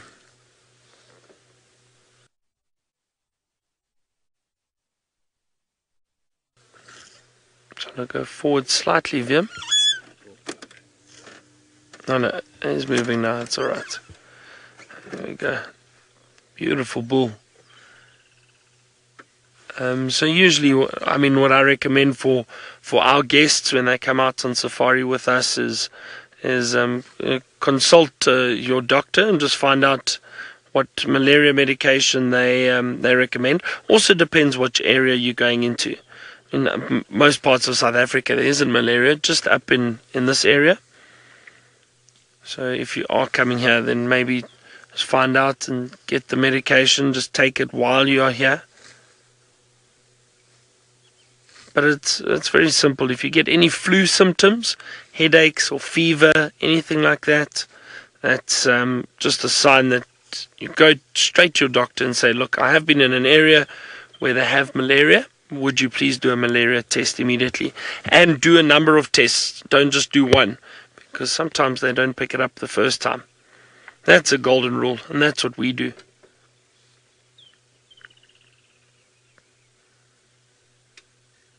Wonderful elephant bull. Now, I wonder if he's going to just walk down the road and block us. Nice tusks, beautiful tusks. Not massive, but they look very clean, look lovely.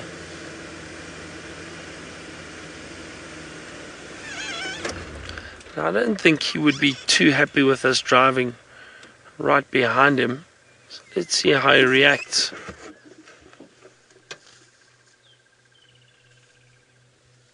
He looks like he's feeding happily. He's not fazed by us at all.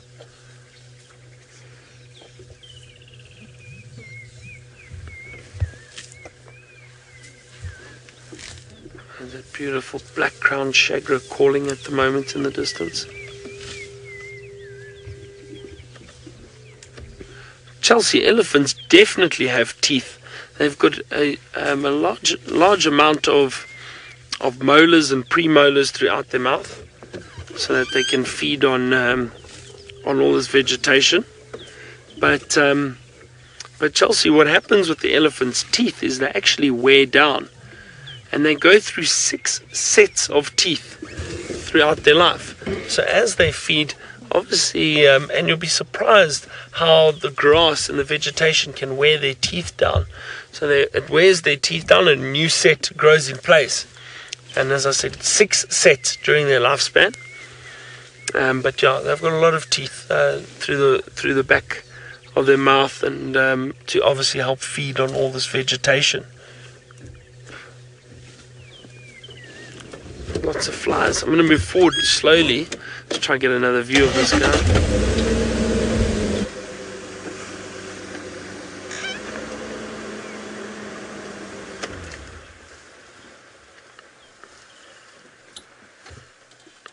Look, he's very relaxed. And Gizmo, I'm not sure if there's a purpose necessarily for the hair around the elephant's mouth. Elephants do have hair on their body. Not much. You see it a lot more when they are younger. You see the hair. But that hair around the mouth, I don't know. There you can actually see a little bit of fine hair on the back. There we go. I don't know if you can make that out. Well done, Vim. Elephants do have hair, obviously. But the hair around the mouth, I don't think it serves as a purpose or anything. I think it's just got a hairy chin.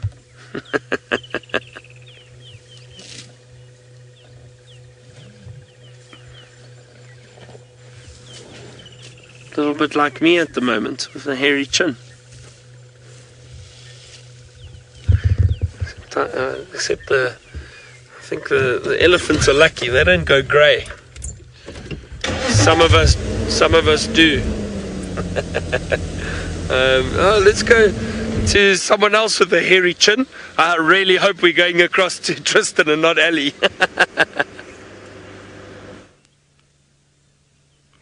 Ooh, you would have been in big trouble if it had been Ali, Byron, but I would have laughed nonetheless. Now, we are on Chitwa and our gremlins have been sorted, and as you can see, we have found ourselves some rather fresh leopard tracks. So these look for one of them boys, whether it be Tingana, Hosana, or Tamba is difficult to say. It looks like a big male leopard and it looks like it was scent marking, because down the road there's lots of sort of places where we can smell scent marking and kind of pick up that familiar popcorn scent. The problem with these tracks is that they literally are right on the boundary of Chitwa Little Gowrie, and they're heading towards the Little Gowrie boundary. The last track I had was no more than 20 meters from the boundary, and we drove the boundary and couldn't find anything for the leopard crossing, but we also didn't see a leopard between 20 meters. So I don't think this leopard is still on our side, unfortunately, but I want to just double check one more time. I want to go into the drainage and just drive along, and maybe he's lying down there somewhere, and that's how I missed him.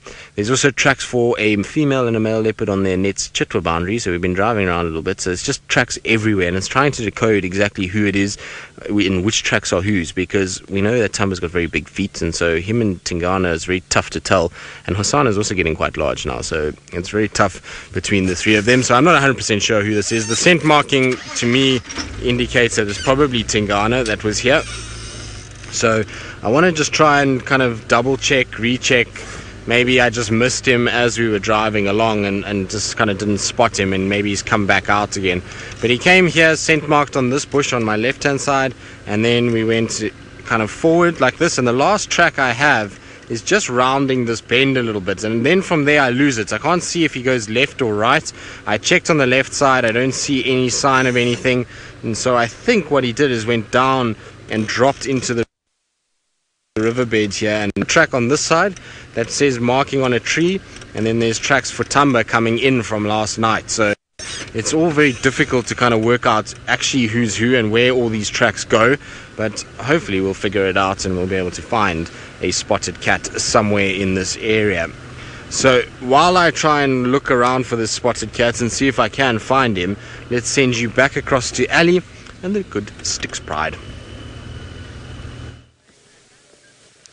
Well, you can see that in full fashion. They're lying all over the road, which is wonderful. I love it when lions just help us out and decide to lie not in through the bushes as the Nkahumas were doing yesterday. Although, after all, the Nkahumas provided us with a wonderful sighting yesterday evening when they started all to move in the darkness. And it's quite something to see so many lions up and moving. And I think today was very interesting to see them all walking through the long grass.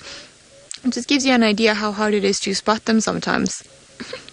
But I think their movements for the day are probably done. I reckon if the clouds do not entirely take over the sky, as it seems like they might, then they might just move exactly where that little one's going, to hide underneath the shade of the bushes, and that's probably where they're going to stay. Oh, well, maybe not exactly there, because now it's being tampered with.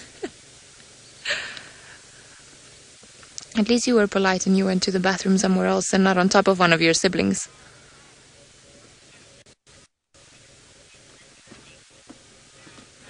Wildflower, yes, there is quite a demarcated difference between scent marking and urinating.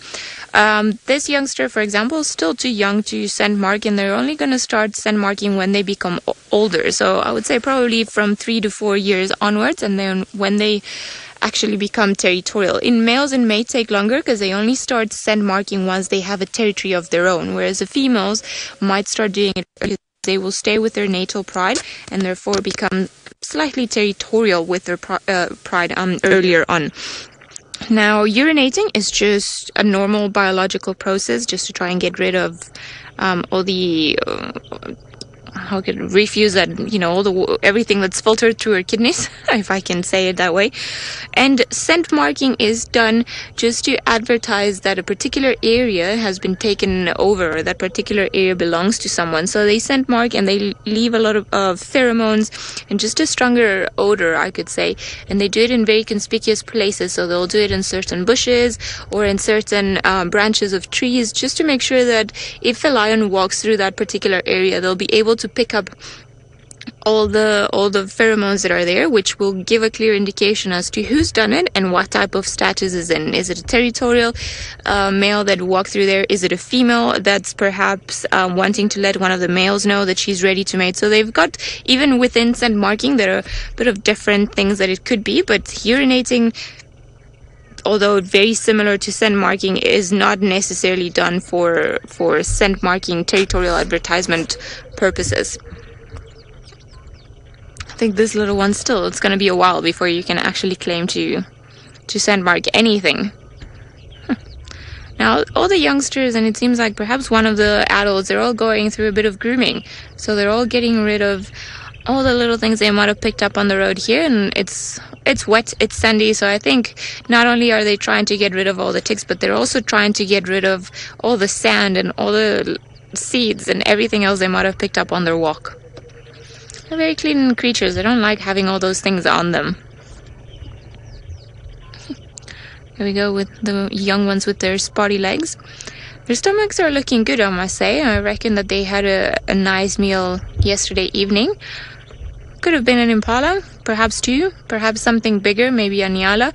Would be hard to tell, and finding the remnants of a kill when a lion pride has been around tends to be quite tough, because a lot of the times there will only be skin and bone that's left, and perhaps the easiest way to find it, if they haven't left any big pieces of the meal, is just to look for the scattered stomach contents, which tend to make a very wet patch on the ground. But as you saw earlier, as everyone's been seeing earlier, just to be able to see it through this long grass would have been quite difficult. Well, I think we should be happy knowing that they've had a good meal and that they're well fed with their big tummies, even the females. Seems like you guys have walked, well, you walked all the way from Chitwa to the middle parts of Djuma, so it is quite a long walk. Now, I know that a few years ago, and Tristan's always said this to me, and when I found out, I couldn't believe it, that when he used to work at Chitwa, which was probably about 8 years ago, he's getting old now,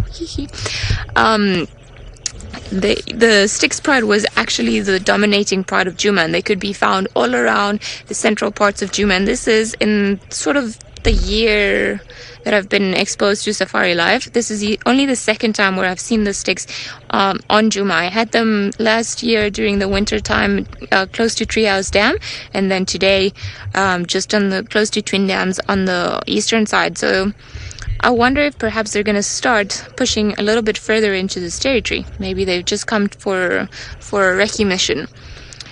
Byron has got a bird of prey, so let's head over to him before it flies away. Yeah, I do. Look at this beautiful bird of prey. Very large eagle. I'm sure some of you can recognize it already.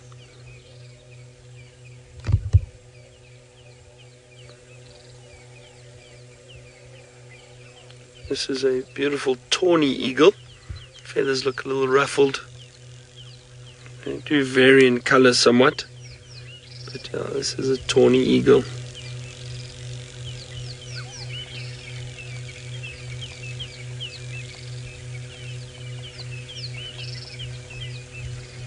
They really are very, very large. Beautiful birds.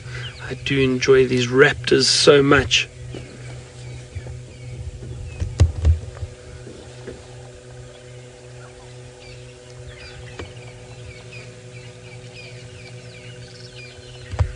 Even these big eagles, the tawny eagles, they also feed on the alates, those termites at the moment when they're all out after the rain. I've seen tawny eagles feeding on them before. It's amazing how those termites provide so much food for so many animals.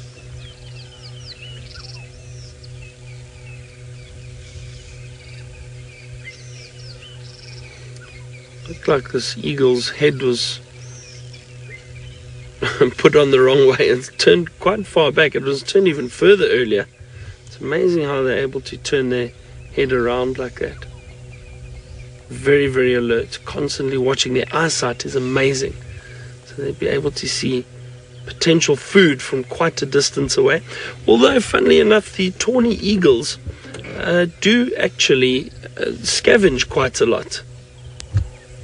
So occasionally, if you see a tawny eagle and a batalier together, chances are there might be a carcass around, because both those eagles are scavengers.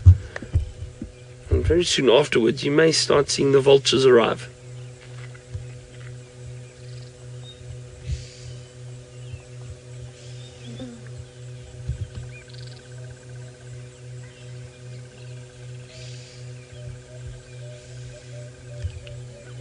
I do enjoy seeing these birds of prey.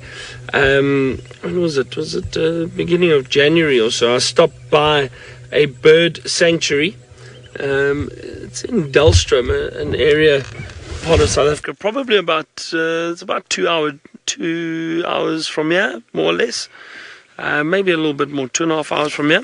But they've got this rehab center there for birds of prey, and it's actually, I mean, they do great work. So any birds that get injured or potentially poisoned, unfortunately, there are a lot of myths that go along or that are attached to some of these birds of prey, and traditional healers might try and use bird carcasses and that for medicine, traditional medicine. So there's a lot of awareness that needs to be created about these birds of prey and how important it is to protect them. And this rehab center does a lot of that work. But also, if birds are perhaps hit by cars or anything like that, this place takes the birds in, they do rehab on the wings, and then they release them again. And these, but they had amazing birds there. Beautiful Verreaux's eagles, the black eagle. We don't really get them in this area. Huge, prefer mountainous areas. Wonderful, wonderful, huge birds. They had a number of smaller birds, a lot of owls. Unfortunately, a lot of owls get hit at night. They often sit on the road and vehicles drive and hit them at night. So a lot of owls that were being rehabilitated there. And also there's a myth that the owls are bad luck in a lot of African cultures, so people kill them. And that's very, very sad. It's obviously not true with them being bad luck, but again, it's the awareness that we need to try and create and educate people about the importance of birds like owls. Magnificent animals. And then one of my favorites that I watched was a secretary bird. Now, the secretary bird, and for those of you who have seen one, they've got these long legs, and they're expert snake killers. But what they did was, this one secretary bird was found as a youngster. It was almost going to be killed for traditional medicine. They reared it, but then they were unable to release it again. But they use it to show people how the secretary birds also hunt, and they're amazing snake killers. Now, these birds, they come through, and as the snake comes past, they stamp, but incredibly quickly, and they jump and they stamp like this. But it is so fast and so powerful. I couldn't actually believe it. Also, what happens if it's a cobra or something, or a mamba that stands up, the bird jumps in the air and kicks with both legs very, very quickly and kicks the snake. As the snake drops, it kick it again until it's dead and then feed on it. Amazing to see. I've never seen it that close before, but it was wonderful to get to that rehab center and actually witness it. I really enjoyed that. So, okay, well, let's carry on. We haven't had any luck, unfortunately, with leopard just yet, but it's too soon to panic. Let's go across to Tristan, who's got a hippo in the water. Well, when Big Boss Byron is around, it's always too soon to panic. He'll find us a leopard, I know it, and if he doesn't, we'll just come and try and steal one from him anyway. No, I'm just joking, Byron. Hopefully Byron does find one. We've had no luck with our leopards. We've checked around, and all the tracks point to the boundary, and so unfortunately, I don't think the leopards are on Chitwa this morning. I think they're all on Little Gari side, but we are the only vehicle in this whole eastern block. Everyone has gone to the west to go and see the Djuma Pride, and so it's very difficult to find out if anything's happening on that side of the on the Little Gari side of the boundary. Either way, we've decided we'll come to Chitwa Dam. There was a brief ray of sunshine, which was glorious while it lasted all of 2 minutes, and that has unfortunately gone behind the clouds again, but it's still really pretty just being down at Chitwa Dam. It's very, very fresh. There's lots of hippos about that are playing and snorting and breathing, and they're all kind of taking it very easy, and so it's pleasant just to be here and listen to them and the sounds of the green-backed herons. In fact, actually, there's a green-backed heron right there, Fergus. You see on the top of that tree, so straight in across on the island, on the top left, there it is. So there's a young green-backed heron. You can see it's still got its striping on it, so that's a little immature bird. It's not a fully developed individual just yet, but lots of these green-backed herons around at Chitwa Dam, and they're one of my favorite species to watch here because they're always up to something, and the way that they fish is just absolutely incredible. So I enjoy watching these guys. You can see that bird's still got a lot of white on the edges of its primary feathers and on its wings, and that gives you an indication that it is still a young bird. Also, that striped neck that it has, that's also not in the adult, so it's still a young individual, and we'll get a lot, well, will appear very different in a few months' time. Also, its legs are going to get more yellow, and the beak itself will get a yellower tinge to the eye area and the lower mandible of that beak. Very cool though to see them, and there's a number of other birds that are around. I'm sure you can hear lots of squawking and squeaking. So there's blacksmith lapwings, pied wagtails, there's the red-billed buffalo weavers that are also talking, there's a couple starlings that are around, so lots of things happening. It's always very nice when you sit here and just listen to these calls. Now I actually see another greenback heron. I wonder if it's the adult. You see it on that tree there, straight in the middle there. So there's an adult plumage greenback heron if you wanted to know the differences between them. So there we go. I wonder if that's the mother or father of that younger bird. Might be. They were both coming out of that tree at one point, so it could very well be that those are, well, that's the adult for that little one that we saw. Very cool. Like I say, I love spending time here. It's always such a nice place. The hippos seem as though they're being very curious as well. Avi, you saying you have a similar bird in Oakland, California? Yes, there are quite a few of these heron-type species that occur in a lot of different areas and in, you know, the northern hemisphere as well as the southern hemisphere. I think there's some that side that are called, I can't even remember what the name is. I think it's, I know that there's a type of heron that's very similar to these greenbacks herons, but I forget the name now. It will come to me eventually. I know that they do get seen in the States and they're photographed quite often.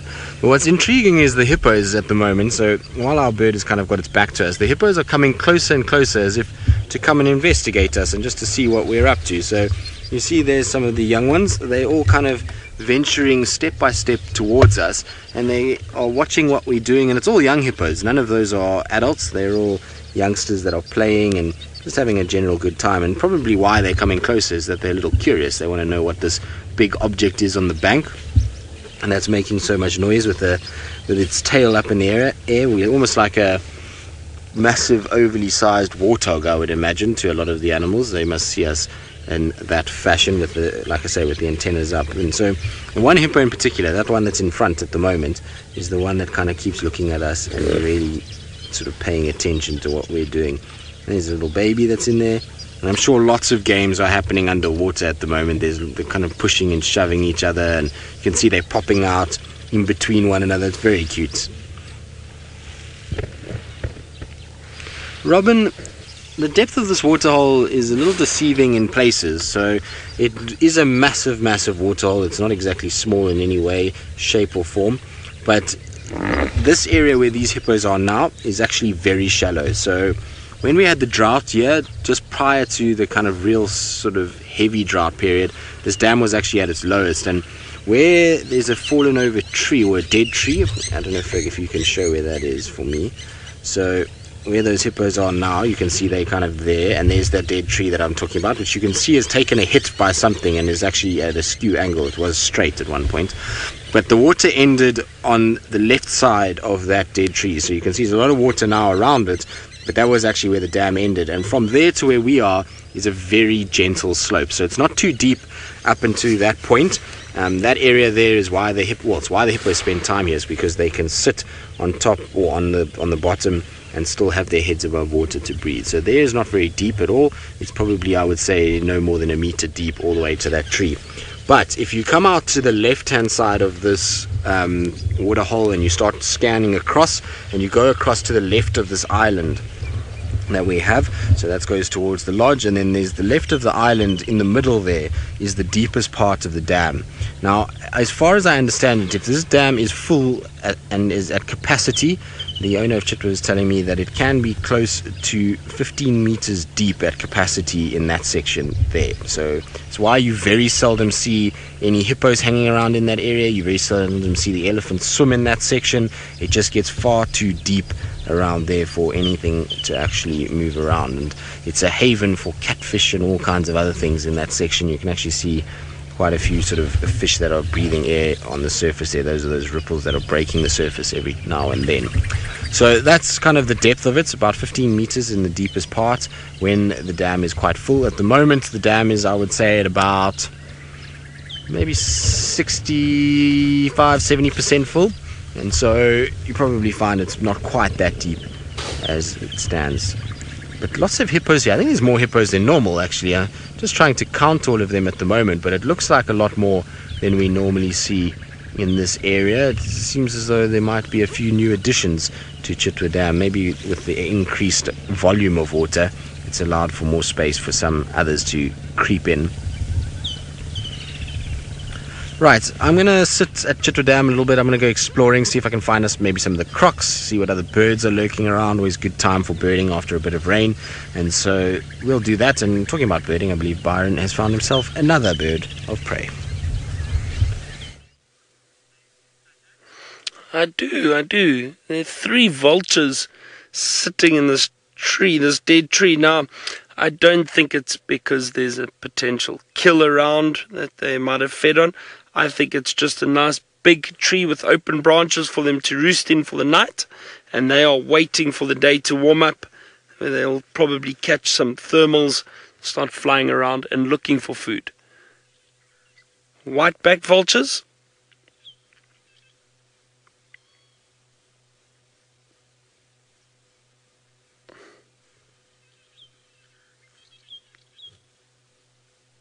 It's very peaceful at the moment.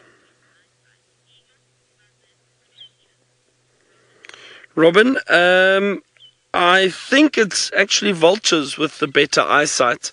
I stand to correction, but look, eagles, their eyesight is also incredible, but I do think the vultures have got the best eyesight. I think they've done studies that a vulture can see something about the size of an A4 piece of paper from about 2 kilometers away. So what's that? About 1.2 miles, maybe 1.2, 1.3 miles away. 2 kilometers. That's amazing. It's fascinating. Oh, nice to see the vultures up in the tree. Now, we haven't had any luck with any leopard or sign of leopard. That's okay. It's still wonderful to be out here. And let's see what we bump into. Nice to see that tawny eagle. Haven't seen one since I've been back here.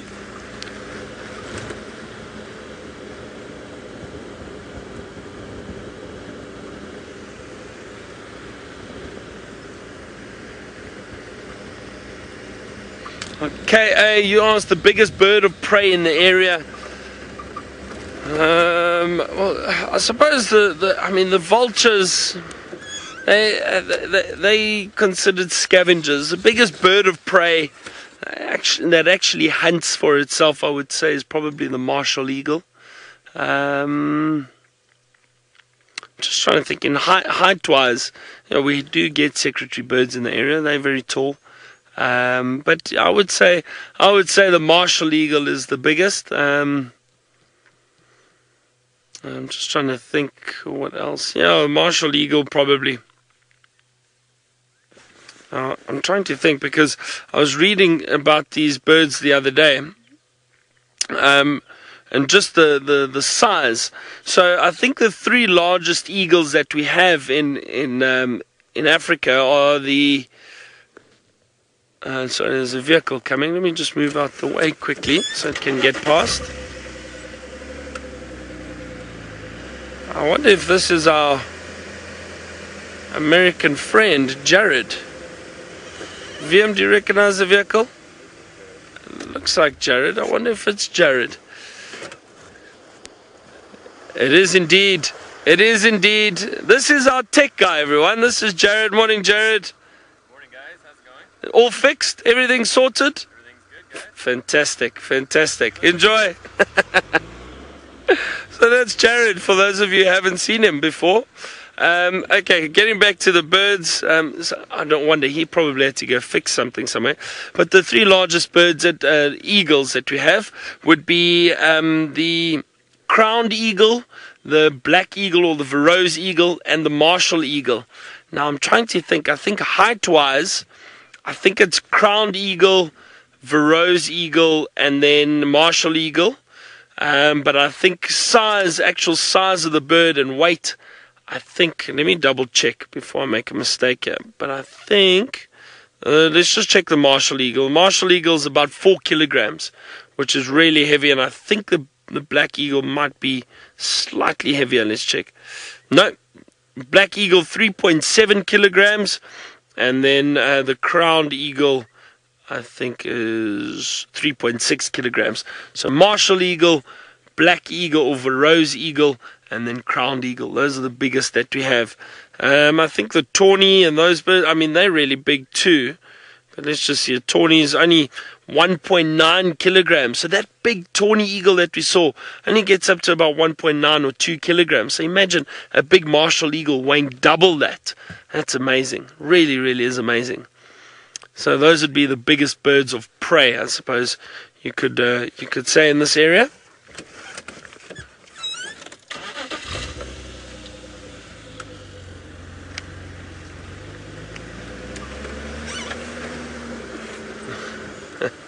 All right, let's go. Oh, hang on. Is this the tracks we were looking for? Hold on, I'm just going to jump off and have a look here. Let's quickly go across to Tristan, still at Chitwa Dam.